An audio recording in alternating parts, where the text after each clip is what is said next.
we've been working, trying to get these things going, putting in insulation in the ceiling, insulated walls, an air conditioner, so that I can work more comfortably in the summer heat. But one of the things we're doing today is, if you look at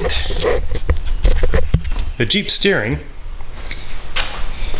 this is the OEM stuff here, and you used to be able to get these Moog tie rods fairly affordably, but now they're drying up, and now the aftermarket or Amixata and some others are replacing these, but they're crazy expensive. And the bad thing is that you have to buy this long tie rod here for the center link, and then also for the drag link, and those right now are getting very expensive. So my desire was to develop a replacement, and it's using 1 ton Chevy tie rod ends, and basically 1.5 inch by 1/4 inch wall tubing with threaded inserts. Now the good thing about this is it'll last forever. It's stronger than the original, and it will, if you need to, you could buy these tie rod ends. They're about 40 to 50 bucks a piece, and you only need to buy the ones that you need. Last, I've got everything, got the truck suspended, I've got tires underneath it for safety, more safety I should say, but look at that crazy suspension travel there. That's the new long travel, long spring suspension that I've been developing. We've been running it for about 2 years now. We didn't want to put it on the market until we were sure the springs were gonna hang in there and that they would be robust enough. But that's a solid 10 inches or more of travel, and with a slightly different drive shaft we could set it up to get 12 inches of travel. But that's basically what I've got, and I'm really proud of it, and that's going to be coming to market soon too. Alright, now we're at the point where we can check toe in. This is something that you can put on for yourself. You can set up. All you need to do is find a straight edge. This one here is 24 inches long. Mark the center, and you can either clamp it or whatever to your caliper. Unfortunately, in this setup here with the long travel suspension, I had to go above the spindle in order to get the clearance so I can run my my tape measure across.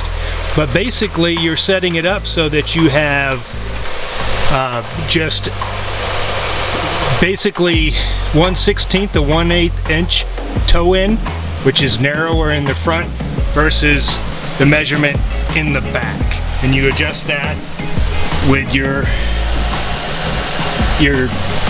center link. Alright, so I'm going to go ahead and grab a tape measure, and the key to it is to make sure that they're both at close to 0 degrees, and you want to use the same point on the front and the back so that you get an accurate measurement.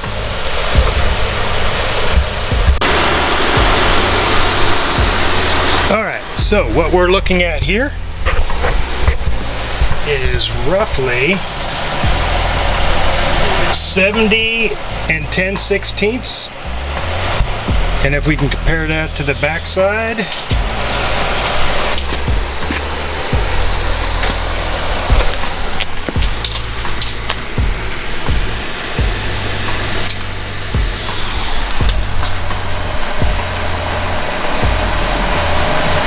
and it's basically 70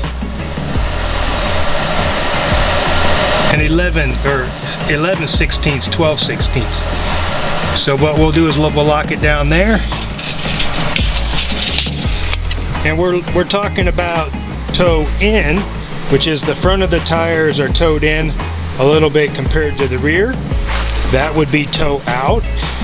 That would be neutral. Okay, so all the specifications say you need a little bit of toe in, but you can't have no toe in. So you have to have a little bit, okay? So we got the steering system in place. As you can see, much heavier, bigger tie rod ends and everything than previous. And I have the tape on there so that I can make sure that there's going to be no contact with the pitman arm tie rod end and the tie rod bar. And basically I put some tape on there so that if it does make impact, it would basically cut the tape. And I've been driving it around like that for a while, and there's no contact.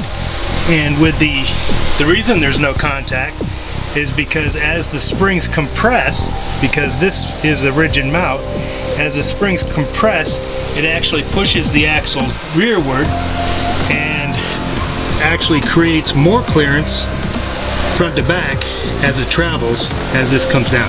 So basically, as it's compressing, the axle moves rearward, allowing more clearance. But I mean, look at that. I mean, it is just huge in comparison.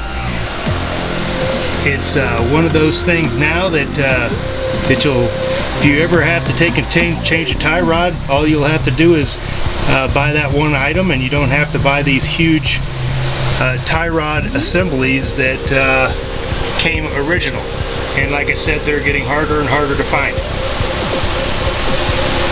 Alright, so keep an eye out, and I'll have these Lord willing on the website for purchase. And I don't know if you've noticed, but I've got all kinds of numbers posted up on here, etc., etc. I mean, check it out. I've got 55 on there. I've got 1 inch on the compression on the shocks. I've got all kinds of numbers going on. But also, take a look at these.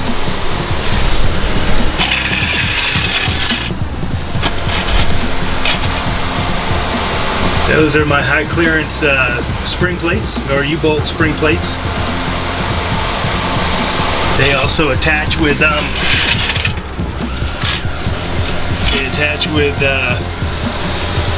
sway bar lengths. So that's a nice addition too. The old ones hung down like anchors for you to drag over rocks. Not the case with these. Another item that makes our Jeeps just a little bit better. Alright, so signing off. This will be my first video in like a year and a half, 2 years.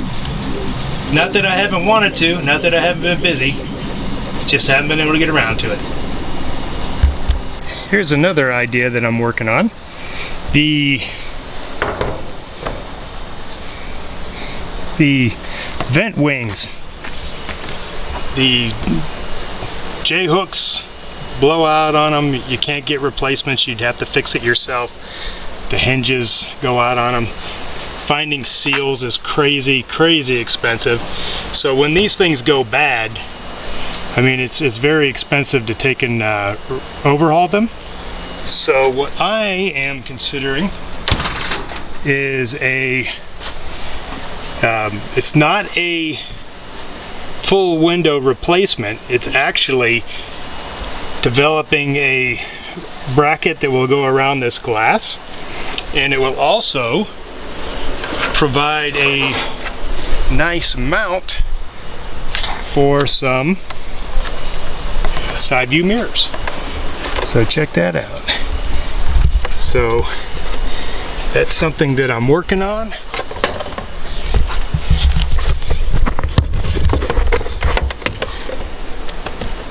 And so basically this piece, this wing, or this glass, this section of glass, this vent window glass, will be made permanent, and I'll have a composite frame around that, and I'll provide enough material so that we can bolt these side view mirrors in, and that'll be a nice replacement. It'll knock out two problems with one fix, basically getting rid of those vent windows and also putting some decent side view mirrors up. Tell me what you guys think, and like I said, keep an eye out on the website for when the kit comes available.